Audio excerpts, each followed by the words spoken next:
Roméo et Juliette chapitre 2, séquence de rêve 1 lycée Caméléon, épisode 1, 02 FE accent aigu VR, 2021.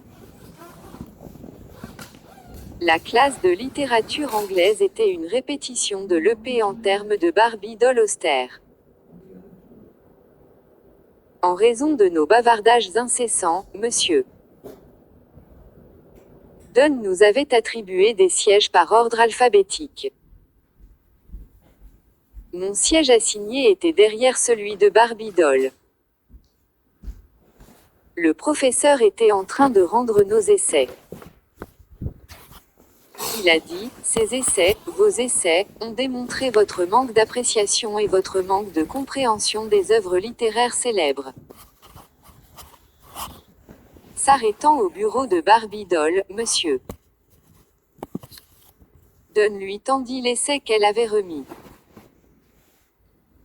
Elle avait gagné un plus. Il m'a donné le mien, et j'avais gagné un moins, ce qui signifiait que j'étais à nouveau derrière elle. À l'avant de la salle, notre professeur a dit, nous avons 5 avantages et 7 inconvénients. Puis je demandai à l'un des 5 plus essayistes de partager ses pensées avec la classe.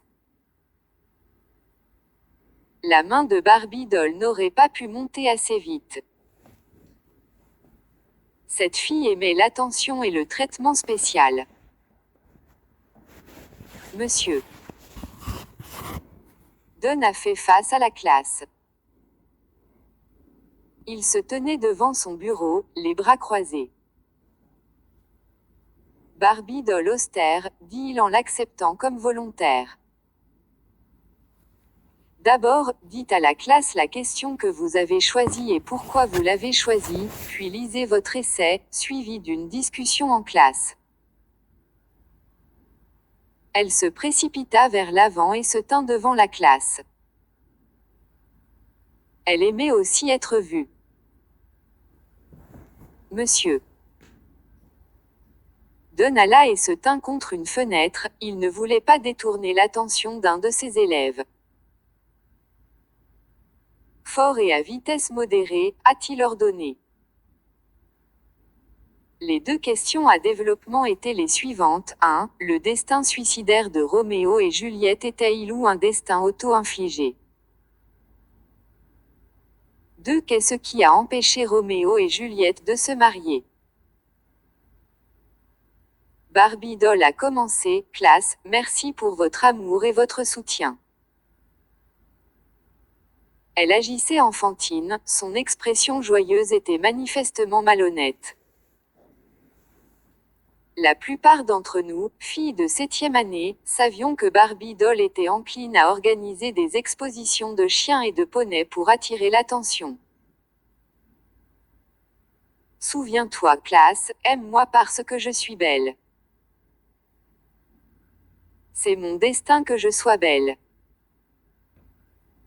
Et c'est mon destin que tout le monde m'aime. Chaque fois que Barbie doll ouvrait la bouche, je voulais vomir. J'étais convaincue qu'aucune autre fille de 7e année dans l'ensemble des États-Unis n'était plus égocentrique, égoïste ou narcissique qu'elle ne l'était. Monsieur Dunn lui a demandé de l'arrêter en plaisantant et de commencer. Barbie doll était vêtue d'un gant de créateur, de bottes grisâtres et d'un t-shirt blanc avec une veste en cuir rose.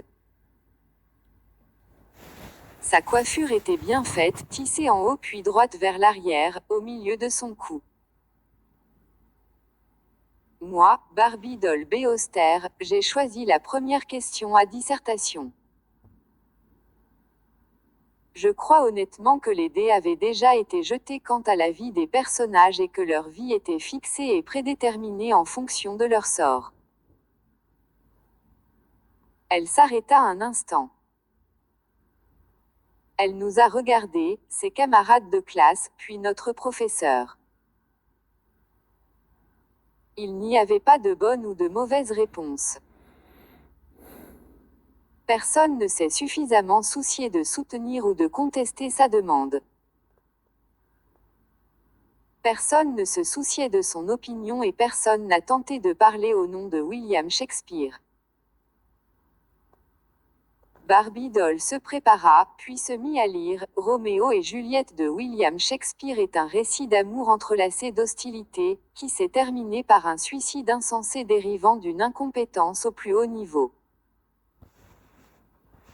Le messager a raté sa livraison, le savant fou a vendu mal médecine à un adolescent, et il y avait un sang-froid interminable entre les deux familles riches. Ces trois éléments centraux et essentiels prouveront que les aventures ou mésaventures d'une personne sont prédéterminées et immuables.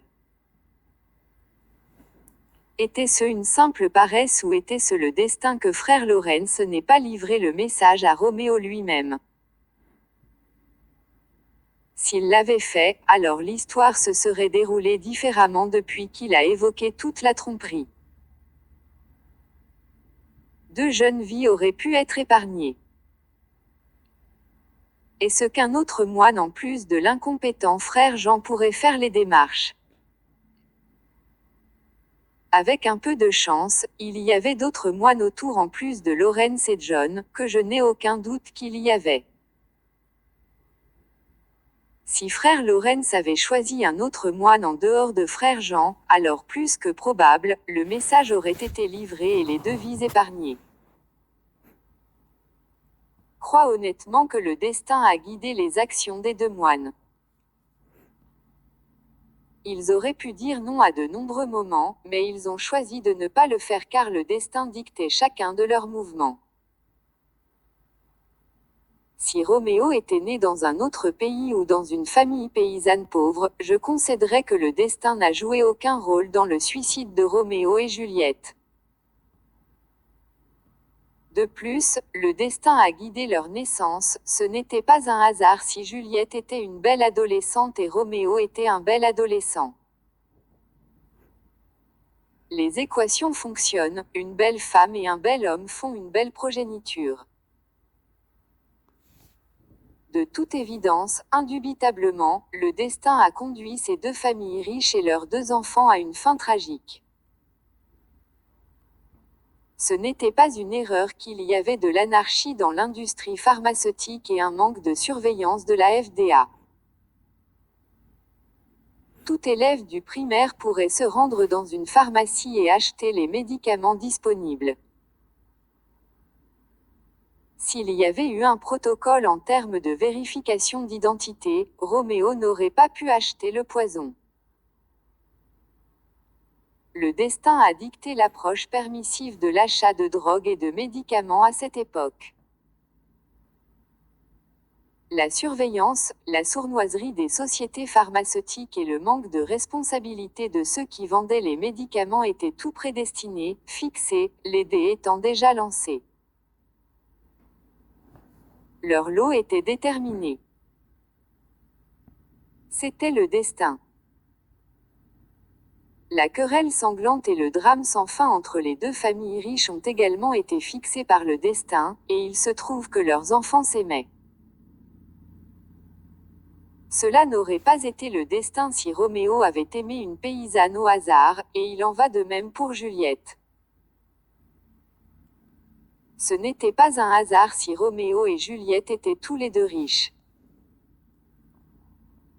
Si l'une des familles avait été pauvre, l'équation n'aurait pas fonctionné.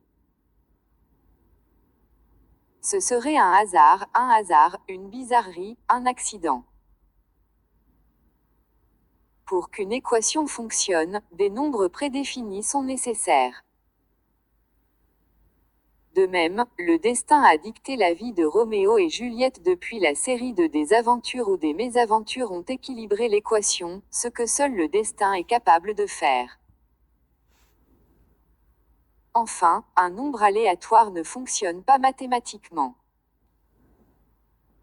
1 plus 1 c'est quoi 2, mais 1 plus un nombre aléatoire, disons 7, n'équivaut pas à 2. Nos aventures ou Roméo et Juliette chapitre 2, séquence de rêve un @lycée Caméléon.